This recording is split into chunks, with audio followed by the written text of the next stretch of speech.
Je m'appelle Hervé Meillon et je n'ai aucun compte à régler.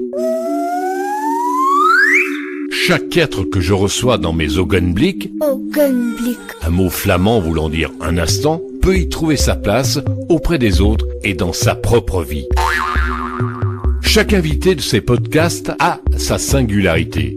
J'essaye de prendre en considération, sans parfois y adhérer, les propos et l'expérience de chacun.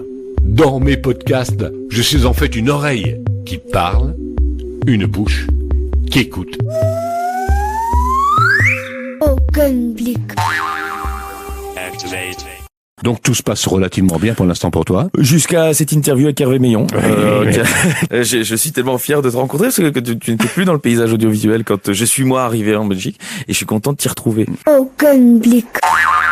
Un mot pour te présenter. Alex Vizorek, je suis belge. On l'a dit tout à l'heure. Humoriste, non, j'aime bien dire ça parce que ça Toujours détend les gens. humoriste, Ouais, ça détend les gens. Ils se disent, c'est qui doit être sympa. Vous revendiquez, Alex Vizorek, souvent votre nationalité, votre belgitude. C'est important vraiment ? C'est primordial. Quand on me demande de me présenter, j'ai dit Alex Vizorek, belge. Ouais, mais enfin, personne te croit. Vizorek, ils disent, il est polonais. Oui, d'accord, oui, c'est pas problème de croyance, mais je pourrais dire athée, je pourrais dire végétarien. Tu dis, je suis belge. Oui, c'est l'ouverture de Mais mon ça veut spectacle. dire quoi être belge ? Ça veut dire pas mal de choses pour les gens. Parce que, au fond, quand je me balade au Japon, personne ne repère potentiellement que je suis belge. Et si je dis je suis belge là-bas, ça n'a pas de sens. Si je dis je suis belge en France, ça leur dit plein de choses. Ça leur évoque de Brel à Annie Cordy, à Poulvoorde, au décalage, aux blagues que Coluche faisait sur nous. Ça leur évoque un exotisme qui n'est pas le leur. Et moi, je m'entends volontiers héritier de tous ces gens-là parce que je les ai aimés. Même Coluche qui se fout de la gueule des Belges, ça me fait marrer. On a beaucoup d'humour. On sait rire de nous, ce que les Français ne savent pas faire. Pour moi, c'est important parce que je suis belge profondément et belge, belgicain. Les Flamands comptant autant que les Wallons. Je me sens pas moins moi à Celt qu'à Liège. Je suis chez moi et j'aime ça et je trouve qu'on a une chance unique d'avoir un pays à double culture et donc quand des politiciens pour avoir plus de travail coupent tout parce que comme ça quand il y avait un emploi il y en a deux et ça m'énerve terriblement. Un instant, Ogenblik. T'as les jetons ou pas ? Pas trop. Moi j'ai toujours les jetons 10 minutes avant de monter sur scène et je me dis toujours mais pourquoi t'as choisi ce métier ? Vous riez de tout ? Oui, j'aime pas aller aux enterrements. Parce que je pense qu'on ne peut pas y faire des blagues, alors que moi, ça m'aiderait beaucoup d'y faire des blagues.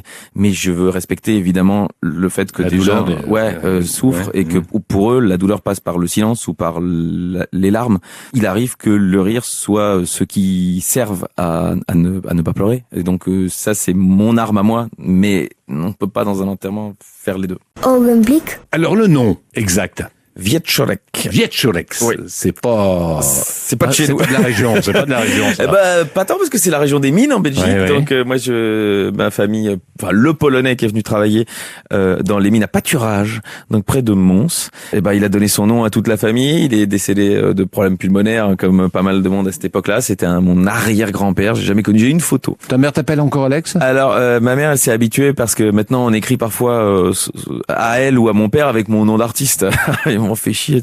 Ils ont dû tout changer. Mais Alexandre Vizorek faisait un peu violoniste. Oui. C'est vrai, ça faisait trop chic pour être un comique. Ouais, t'aurais pu être une œuvre d'art, quoi. J'aurais adoré à moitié, mais être populaire ou faire rire tout le monde, c'est vraiment une angoisse que j'ai encore. Bon, alors si je demande la profession d'Alex Vizorek, qu'est-ce que tu dis ? Alors maintenant, je dis humoriste, mais j'ai mis longtemps à pas vouloir le dire parce que il y a une espèce de réponse dans la question. C'est-à-dire que quand on dit humoriste, ça veut dire qu'on est drôle, et c'est pas toujours le cas, quoi. Donc au début, je me dis, personne m'a encore affirmé que j'étais drôle, j'ai pas beaucoup travaillé, donc je disais pas humoriste, je disais comédien. Les origines sont populaires, quoi. Donc, alors populaire. Profession, ils faisaient quoi les La parents ? génération d'au-dessus, c'est-à-dire que mes grands-parents étaient d'origine populaire et mon grand-père a fabriqué des chaussures en Belgique à l'époque où on pouvait encore faire de l'artisanat en Belgique avant que ce soit d'abord en Italie et puis en Chine pour fabriquer des chaussures. Et donc ça a bien marché. Il y a eu quelques magasins de chaussures dans lesquels ils vendaient ces chaussures-là. Et donc moi j'ai jamais eu j'ai plutôt petite bourgeoisie que populaire. Ouais, est-ce que tu es toujours en accord avec tes convictions, avec ce que tu exprimes sur l'antenne ? Ah oui, parfois j'ai envie même d'aller un peu plus loin, mais parfois je me dis, il faut aussi s'admettre que quand on est sur une radio, on est chez des gens qui ne pensent pas comme nous. Juste un instant avec vous. Augenblick. Vizorek, dites-moi un peu, cher ami, la différence entre pertinent et impertinent. Moi, je pense qu'il faut être les deux, bien évidemment. Moi, j'aime bien toujours, quand j'écris une chronique sur quelque chose qui aurait pu arriver, je parle de politique ou actualité, j'essaye d'abord d'avoir une réflexion pertinente. Et une fois que j'ai un axe pertinent, je sais bien que les gens, ils m'engagent pour que je sois drôle. Et du coup, un peu impertinent. Des fois, tu as honte quand tu quittes un studio de radio? Honte, non, parce que j'ai vraiment toujours chaque fois bien... Parfois, ça arrive. T'es ambitieux ou t'es opportuniste, finalement? Est-ce que quand on est ambitieux, on n'est pas un peu opportuniste? J'aime pas quand on dit que j'ai les dents qui rayent le parquet, parce que ça sous-entend que je marche sur la tête des autres. Et ça, non. Franchement, j'ai aidé des gens qui comme au même niveau que moi. Je pense que si on est une équipe et qu'on avance ensemble, c'est beaucoup mieux. Ouais. Faire rire, c'est blesser quand même, non? Là, t'as raison. T'as raison. Il y a des mots qui sont des balles qui peuvent faire mal, quand même. Oui, et c'est pour ça qu'il faut savoir à qui on le fait et pourquoi. Est-ce qu'il faut pas avoir, Alex Vizorek, quand même un sacré orgueil personnel pour oser prétendre faire rire son prochain? Si, bien sûr que oui. Enfin, un ego. Donc t'es orgueilleux ou tout pas? le moins. Mais en fait, pour prendre la parole devant un public, il faut l'être un tout petit peu. Il faut avoir un problème avec son ego. Ouais. Orgueilleux, ça sous-entendrait que j'ai la certitude d'être marrant. Et je reprocherais aux spectateurs de ne pas rire. Ça, non. Finalement, dans tes chroniques, tu dénonces ou tu caches la vérité? Bon, j'espère dénoncer, mais ma vérité. Pas la vérité. Pas la vérité, ta vérité. Ouais. Ça, c'est prétentieux de dire que je l'ai. Mais par contre, quand les politiques estiment avoir la leur, moi, j'ai le droit de donner la mienne. Ouais. J'ai appris que tu adorais cet homme de certitude qui est Alain Delon. Et j'aime beaucoup cette certitude qu'il a d'être un demi-dieu, quoi. Et c'est l'anti-moi. Jamais je dirais ça. C'est difficile de ne pas avoir de regrets sur ce que l'on n'est plus. Hein. Je me pose cette question souvent parce que pour l'instant, chaque année m'a apporté un peu plus. Mais il va y avoir une année où ce sera pas le cas.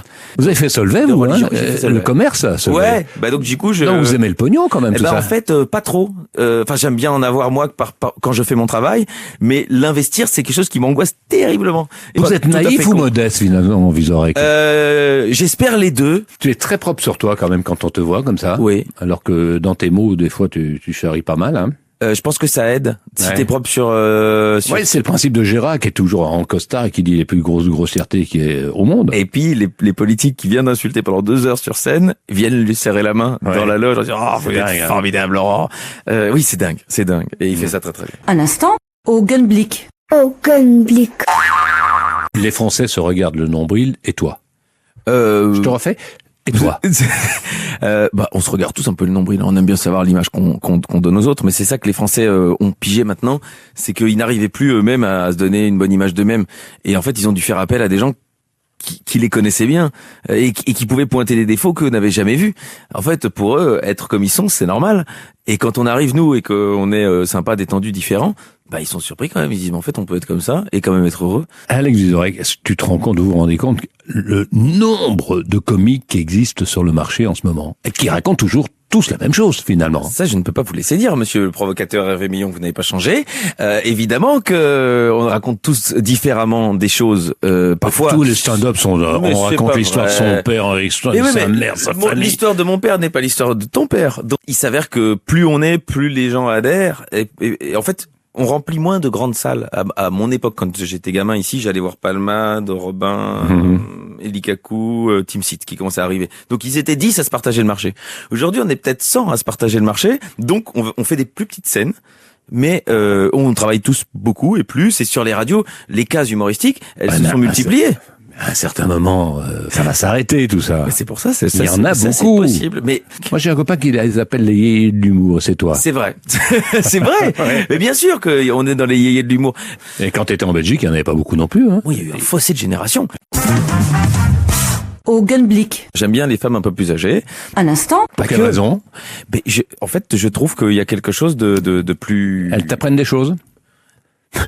Non, mais t'as pas. J'aimerais bien que tu as rigolé parce que tu as pensé que c'était sexuel. Oui, ça m'a effleuré. En fait, j'aime bien je tombe amoureux aussi du cerveau et de l'expérience de la personne. Donc fatalement. Ça c'est l'intello, hein. Mais tu baisses quand même. Alors, mais comme un animal, mon vieux. Je mets toute mon énergie dans cet acte physique à ce moment-là où il faut déconnecter le cerveau. Mais pour avoir envie d'aller s'allonger, pour moi, il faut que une communion, au moins le quart d'heure de discussion avant ce soit fusionnel, machin. Et c'est vrai qu'il s'avère que mon attirance va plus chez des femmes un tout petit peu plus âgées. Mais j'ai déjà discuté et été plus loin avec des femmes plus jeunes que moi. Vous me faites dire des choses, parce que quand je suis avec vous, j'ai l'impression qu'on est au café, mais en fait, il y a des gens qui nous écoutent. Augenblick. Est-ce qu'il vous arrive de vous écouter faire rire? Ah, quand on est sur scène, on a deux cerveaux. On a celui qui est avec le public et qui joue le truc. Et on en a un autre qui nous observe. Je crois que les grands acteurs n'ont pas ça, mais les comiques ont ça. Les grands acteurs, ils ont tout le cerveau disponible. Alain Delon, il dit quand je suis samouraï, je suis samouraï. Je suis pas Alain Delon. Carpe diem? Oui, absolu pour moi, ça. Absolu. Profitons de tout. Ouais. Allez, à Jacques Taès? J'aime pas non plus qu'il y a un côté définitif. Le sort oui. en est jeté.